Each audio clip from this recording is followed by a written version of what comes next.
figure out whether these energetic whole body orgasms that I'm experiencing just like this are actually real or are they fake, I set on a mini scientific experiment to measure the hormonal changes in my blood before and after I'm experiencing this orgasm.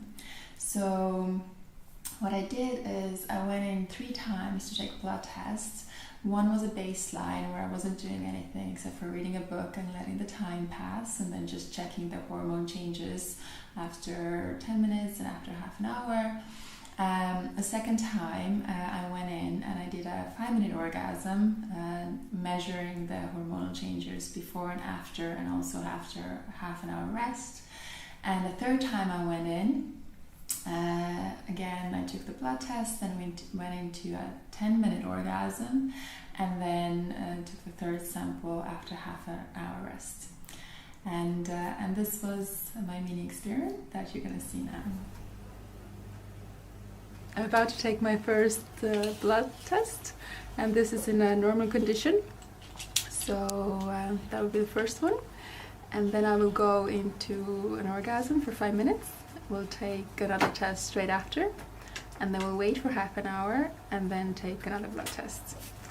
So this is quite exciting, and we'll see what the results bring.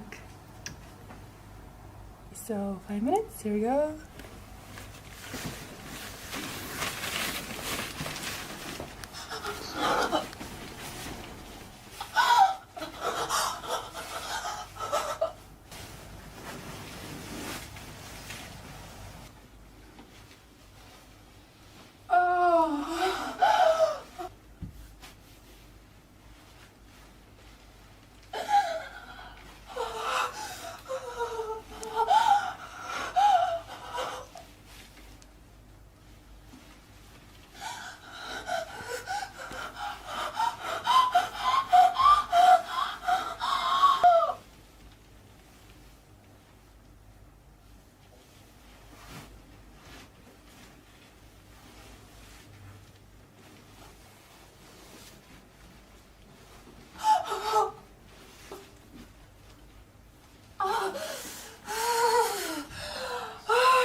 So we'll take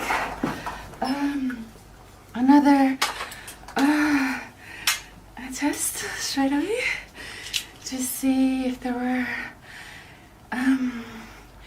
any hormonal changes that are generally associated with a female orgasm. It's intense, but it feels really, really good. We're gonna set the time again. So now we'll set the time for half an hour, and I'll just relax for half an hour, and then take the third blood sample to see the after effects.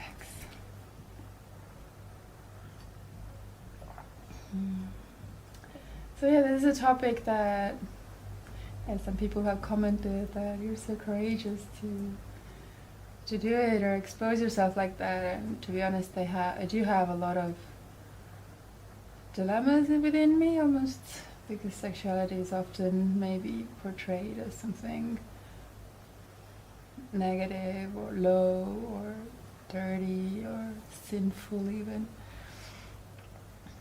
But my understanding of it is it's something so sacred. It's the energy from which we were born. So it should actually be honored. And my dream is that it is like honored and respected. The whole topic over sexuality. So this is why I'm doing this. I'm putting myself on display, let's say, to create a discussion over this topic, so people would be okay to talk about it, so they wouldn't be embarrassed to talk about it too. to have it as something normal to discuss, because it does impact so much of our life. Like this is the very essence from where we get the energy to do anything else really in our life, our source of creativity, our source of well-being, both physically and emotionally and mentally. And I do believe if women are capable of reaching like this deep satisfaction within themselves, they can really, let's say, shine or just raise the energy of this world and radiate it towards whatever is important to them, like either to their family or friends, or to their projects, to their work, to themselves, and just have a more relaxed and harmonious existence.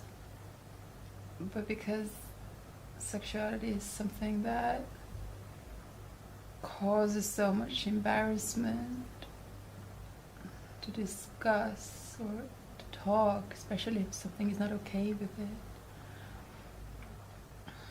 then I do have the feeling that a lot of women are just suffering in silence, either not knowing where to look or how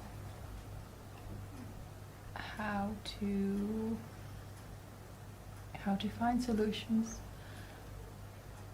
or not even knowing that something like this is possible. Because what I just did, I know every woman can do it. I know it because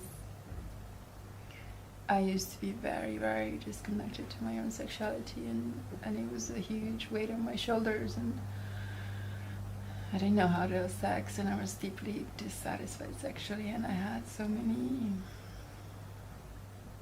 emotional imbalances and lack of self-confidence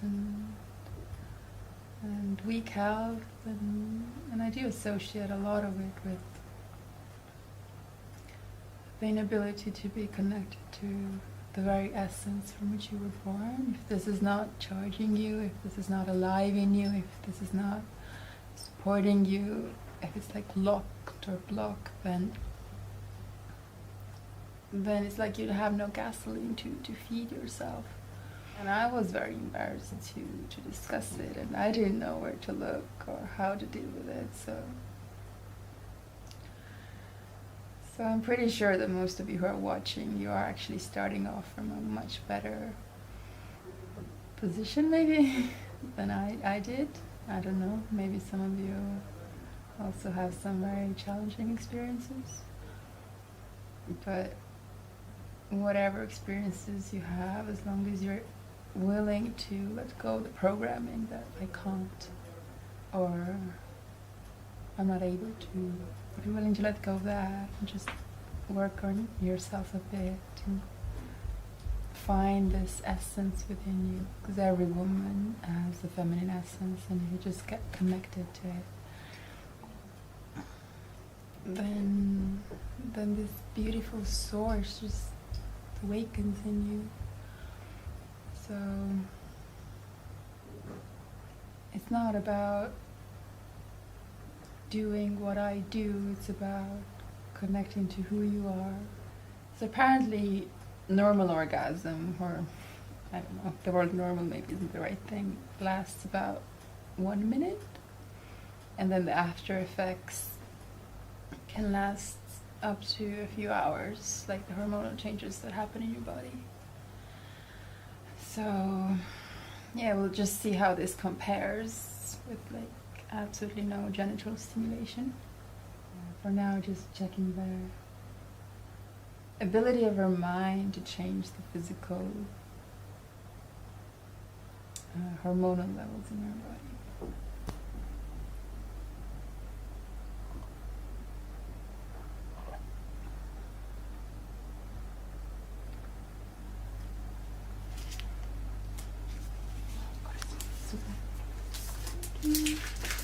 So this is it, and we'll wait for the results. So now I will be sharing the detailed results of my blood tests, in my quest to figure out whether my energetic orgasms could be considered as real orgasms. And the main hormone that we were looking at was prolactin.